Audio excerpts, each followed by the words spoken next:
বাংলাদেশ জামাত ইসলামের আমির যিনি ডাক্তার শফিকুর রহমান হাফিজাহুল্লাহ, আপনারা অন্যদিকে না নিয়ে একটু বিবেক দিয়ে ভাবে যে আপনি কোথায় আছেন। আপনিও রাজনীতি করছেন, আমিও রাজনীতি করছি, আমার আদর্শ কোথায় আর আপনারটা কোথায়? আমিরে জামাত ঘোষণা দিয়েছে এই দেশে বাংলাদেশ জামাত ইসলামী থেকে যদি কেউ এমপি হয়, মন্ত্রী হয়, ওর 5 বছরে একটা টাকা বাড়বে না, যা আছে আরো কমে যাবে। অন্য কোন দলের লোককে ঘোষণা দিতে বলেন তো?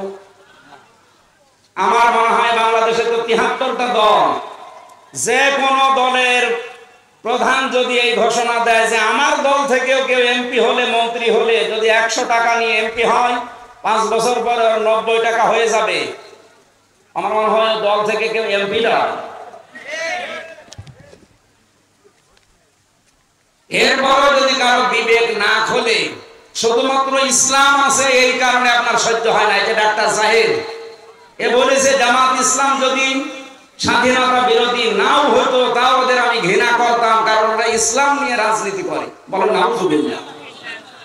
এই লোকটা কাফের যদি এটা মন থেকে বলে থাকে যে জামাত ইসলামী বাংলাদেশের ইসলাম নিয়ে রাজনীতি করে, এই জন্য এদের আমি পছন্দ করি না, এদের আমি দেখতে পাই না, ওই লোকটার ঈমান নেই।